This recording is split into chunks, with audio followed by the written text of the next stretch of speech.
बोलो विष्णु भगवान की जय। हरि प्रबोधनी एकादशी। दीपावली के पश्चात कार्तिक शुक्ला एकादशी को देव उत्थान या देव उत्थान होता है। इस दिन सारे घर को लीप पोत कर साफ करना चाहिए।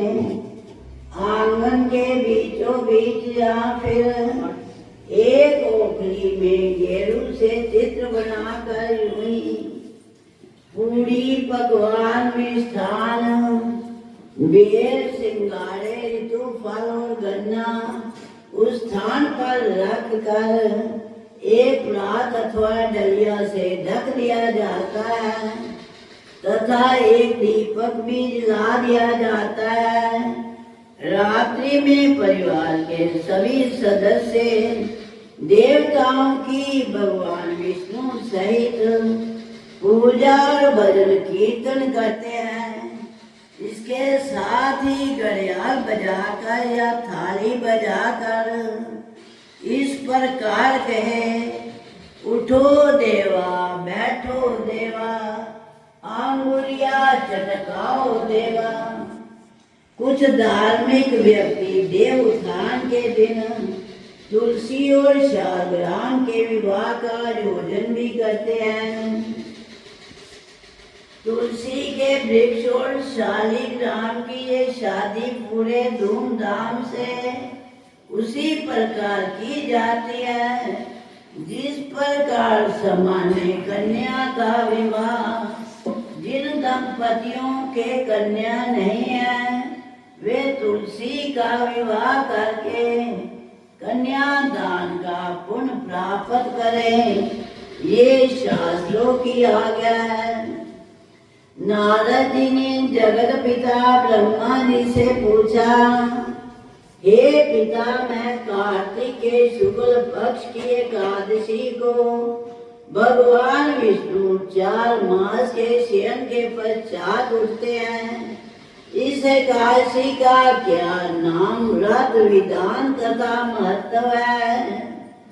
ब्रह्मा जी बोले, हे देव ऋषि नारद, इस एकादशी का नाम प्रबोधनी एकादशी है। सभी पापों को हरने और पुण्य एवं मुक्ति दायनी इस प्रबोधनी एकादशी की महिमा अनंत है। पृथ्वी पर गंगा की प्रभुता और समुद्रों तथा तीर्थों का प्रभाव तभी तक रहता है जब तक कार्तिक की विष्णु प्रबोधनी एकादशी तिथि नहीं आती। मनुष्य को जो फल 1000 अश्वमेध और 100 राजसूय यज्ञों से मिलता है वही प्रबोधनी एकादशी के व्रत से मिलता है। नारद जी कहने लगे, एक समय भोजन करने, रात्रि को भोजन करने तथा पूरे उपवास करने से क्या क्या फल मिलता है सो मुझको समझाइए। ब्रह्मा जी बोले, हे पुत्र नारद, एक बार भोजन करने से 1 जन्म और रात्रि को भोजन करने से 2 जन्मों तथा पूरे दिन उपवास करने से 7 जन्मों के पाप नष्ट हो जाते हैं। जो वस्तु ना मिल सके और दिखाई ना दे सके वो भी हरि प्रबोधनी एकादशी का व्रत करने से प्राप्त हो जाती है। सुमेरु और मंदराचल के समान भारी पाप तथा अनेकानेक पूर्व जन्मों में किए गए संपूर्ण पाप भी इसके व्रत से क्षण भर में नष्ट हो जाते हैं। विधि पूर्वक थोड़ा सा पुण्य कर्म भी बहुत फल देता है, परंतु विधि रहत चाहे अधिक किया जाए तो भी उसका फल कुछ नहीं मिलता। संध्या ना करने वाले, नास्तिक, वेद निंदक, धर्म शास्त्रों को दूषित करने वाले, पाप कर्मों में रत, धोखा देने वाले, ये सब चंडाल के समान है। जो विधवा अथवा सधवा ब्राह्मणी का भोग करता है उसका कुल नष्ट हो जाता है, पर स्त्री गामी के संतान नहीं होती और उसके पूर्व जन्म के संचित श्रेष्ठ कर्म भी नष्ट हो जाते हैं। जो गुरु और ब्राह्मणों से अहंकार युक्त बात करता है वो भी धन और संतान से हीन होता है। भ्रष्टाचार करने वाले, चंडाली से भोग करने वाले, दुष्ट और नीच पुरुष की सेवा या संगति से प्राप्त हुए समस्त पाप भी हरि प्रबोधिनी एकादशी के व्रत से नष्ट हो जाते हैं। हे नारद, जो पुरुष अपने मन में हरि प्रबोधिनी एकादशी व्रत करने का संकल्प मात्र करते हैं उनके 100 जन्मों के पाप नष्ट हो जाते हैं। और जो रात्रि जागरण करते हैं उनकी आने वाली 10,000 पीढ़ियां स्वर्ग में जाती हैं। वे नरक के दुखों से छूटकर प्रसन्नता के साथ विष्णु लोक को जाते हैं। जो फल समस्त तीर्थों में स्नान करने से प्राप्त होता है वही पुण्य से काशी की रात्रि को जागरण करने से प्राप्त हो जाता है। उसी मनुष्य का जीवन सफल है जिसने इस एकादशी का व्रत किया है। ब्रह्मा जी ने आगे कहा, इस संसार में जितने भी तीर्थ हैं उन सब के स्नान दान आदि का फल इस व्रत से मिलता है। अतः और सब कर्मों को त्याग कर भगवान के प्रसन्नार्थ कार्तिक शुक्ला हरि प्रबोधिनी एकादशी का व्रत सभी को करना ही चाहिए।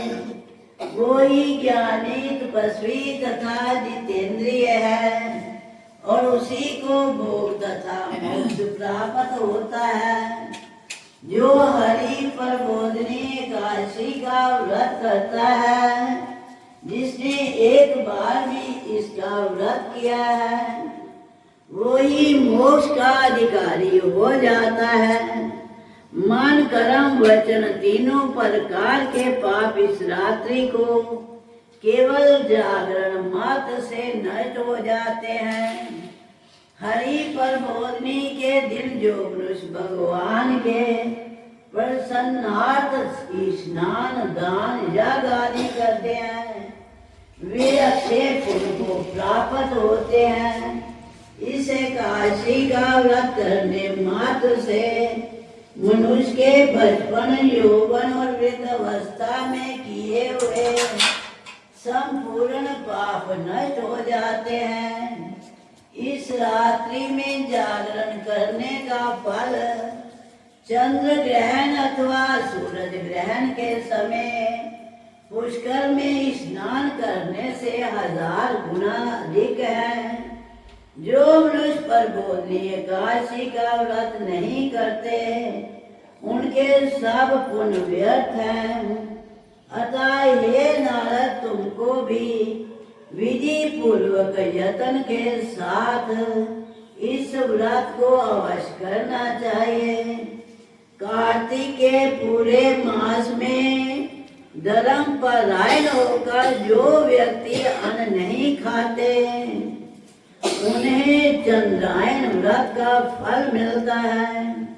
हे देव ऋषि नारद, अब मैं तुमसे एक अत्यंत गूढ़ रहस्य की बात कहता हूँ।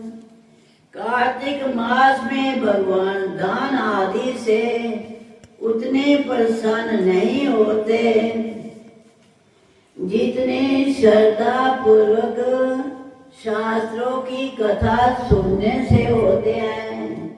कार्तिक मास में जो भगवान विष्णु की कथा का एक या आधा श्लोक भी पढ़ते हैं, सुनते या सुनाते हैं, उनको 100 गांवों के दान का फल मिलता है। अतः अन्य सब कर्मों को छोड़कर कार्तिक मास में मेरे सम्मुख बैठकर मेरी कथा अवश्य पढ़नी या सुननी चाहिए।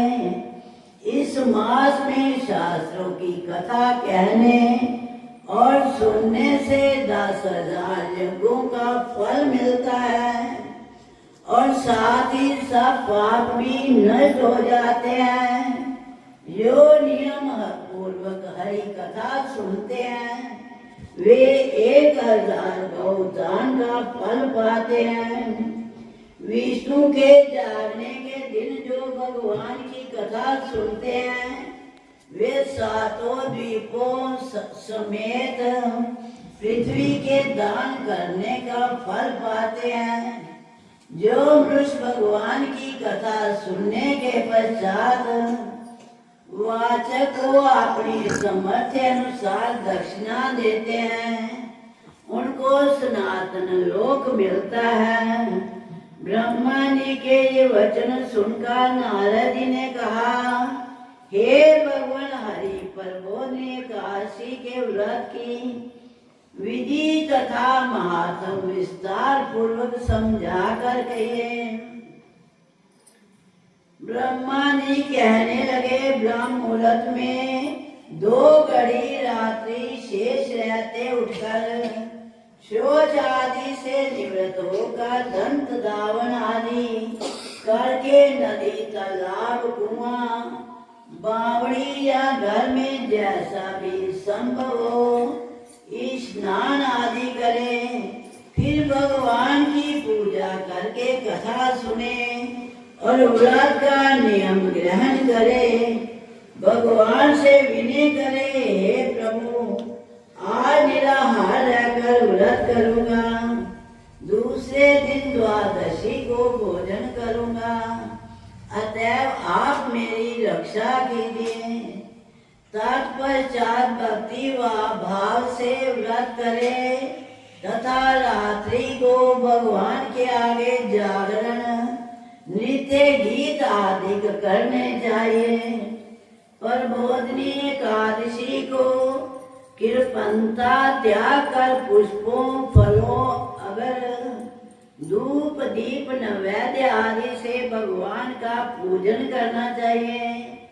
शंख में जल भरकर भगवान को अर्घ देवे। इसका समस्त तीर्थों से करोड़ गुना फल होता है। जो मनुष्य अगस्त के पुष्प से भगवान का पूजन करते हैं उनके आगे इंद्र भी हाथ जोड़ता है।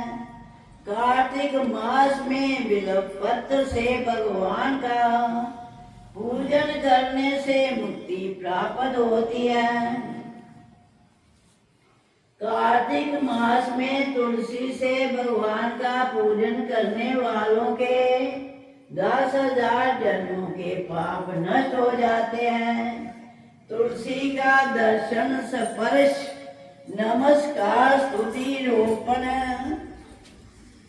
जल से सिंचन और प्रतिदिन पूजन तथा आरती करने व कथा सुनने वाले करोड़ों युग तक विष्णु लोक में निवास करते हैं।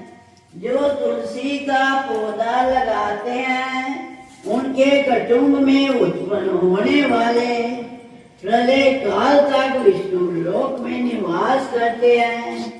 हे मुनि, रोपी हुई तुलसी जितनी जड़ों का विस्तार करती है उतने ही 1000 युग पर्यंत तुलसी रोपण करने वाले के सुकृत का विस्तार होता है। जिस मनुष्य की रोपण की हुई तुलसी की जितनी शाखा पर शाखा बीज और फल पृथ्वी में बढ़ते हैं, उसके उतने ही कुल 2000 कल्प तक विष्णु लोक में निवास करते हैं। हरि पूजा में पुष्पों के महत्व का वर्णन करते हुए ब्रह्मा जी ने कहा, हे वत्स, जो कदम के पुष्पों से विष्णु का पूजन करते हैं वे कभी यमराज के दर्शन नहीं करते। गुलाब के पुष्पों से भगवान का पूजन करने वाले को मुक्ति प्राप्त होती है।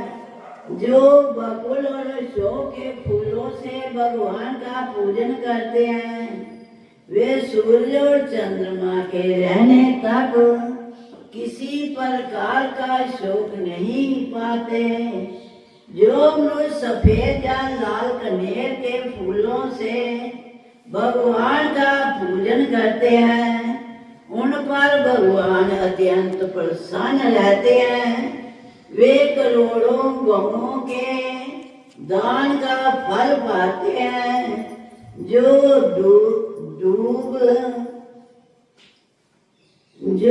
दूब के अंकुरों से भगवान की पूजा करते हैं उन्हें 100 गुना फल प्राप्त होता है। जो शमी के पत्र से अथवा चंपा के फूलों से भगवान का पूजन करते हैं वे मनुष्य फिर संसार में नहीं आते। जो मनुष्य केत की पुष्प भगवान पर चढ़ाते हैं उनके करोड़ों जन्म के पुण्य पाप नष्ट हो जाते हैं। पीले और लाल वर्ण के कमल पुष्पों से भगवान का पूजन करने वाले श्वेत द्वीप में निवास पाते हैं। पर बोधनी एकादशी की पूरी रात्रि को जागरण, पूजन और कथा कीर्तन के पश्चात प्रातः काल उठकर नदी पर जाए, वहां स्नान जप तथा नित्य कर्म करके घर पर आकर विधि विधान पूर्वक भगवान केशव का पूजन करे। द्वादशी को व्रत की समाप्ति पर विद्वान ब्राह्मणों को भोजन करावे और दक्षिणा देकर क्षमा याचना करे। इसके पश्चात भोजन, गौ और दक्षिणा देकर गुरु का पूजन करे। जो वस्तु व्रत में छोड़ने का नियम किया हो वो ब्राह्मणों को पर्याप्त मात्रा में दे। हे नारद, रात्रि में भोजन करने वाला मनुष्य ब्राह्मणों को भोजन करावे और स्वर्ण सहित बैल का दान करे। जो मनुष्य मांसाहारी नहीं है वो गौ का दान करे। आंवले से स्नान करने वाले मनुष्य को दही और शहद का दान करना चाहिए। जो मनुष्य फलों को त्यागे वो फलों का दान करे। तेल तथा घृत छोड़ने पर, दूध और अन्न छोड़ने पर चावल का दान दिया जाता है। जो भूमि शयन का व्रत लेते हैं उनको शैया तथा तुलसी सब सामग्री सहित देनी चाहिए। पत्ते पर भोजन करने वाले को स्वर्ण का पत्ता घृत के सहित देना चाहिए। मौन व्रत धारण करने वाले को ब्राह्मण व ब्राह्मणी को मिठाई का भोजन कराना चाहिए। बाल रखने वाले को दर्पण, जूता छोड़ने वाले को एक जोड़ा जूता, लवण त्यागने वाले को शर्करा दान करनी चाहिए। मंदिर में दीपक जलाने वाले को तथा नियम लेने वाले को व्रत की समाप्ति पर ताम्र अथवा स्वर्ण के पात्र में घृत और बत्ती रख कर विष्णु भगत ब्राह्मण को दान देना चाहिए। एकांत व्रत करने वाले को 8 कलश वस्त्र और स्वर्ण से अलंकृत करके दान करने चाहिए। यदि इतना संभव ना हो सके तो इनके अभाव में जितना अधिक से अधिक हो जाए उतना अवश्य दान करें। ब्राह्मणों का आशीर्वाद सब व्रतों की सिद्धि देने वाला कहा गया है, अतः उन्हें सब प्रकार से संतुष्ट करके विदा करें। तत्पश्चात स्वयं भी भोजन करें और जिन वस्तुओं को चातुर्मास ने छोड़ा हो उन वस्तुओं को ग्रहण करने लगे। हे नारद, जो बुद्धिमान इस प्रकार चातुर्मास का व्रत निर्विघ्न समाप्त करते हैं उनका पुनः जन्म नहीं होता। यदि व्रत भ्रष्ट हो जाए तो व्रत करने वाला अंधा या कोढ़ी हो जाता है। व्रत करने वाले की तो बात ही क्या, इस कथा को पढ़ने और सुनने मात्र से ही अनंत गौदान का फल प्राप्त होता है। इति श्री हरि बोधने एकादशी समाप्तम। बोलो वृंदावन बिहारी लाल की जय। कथा समाप्त होते हैं।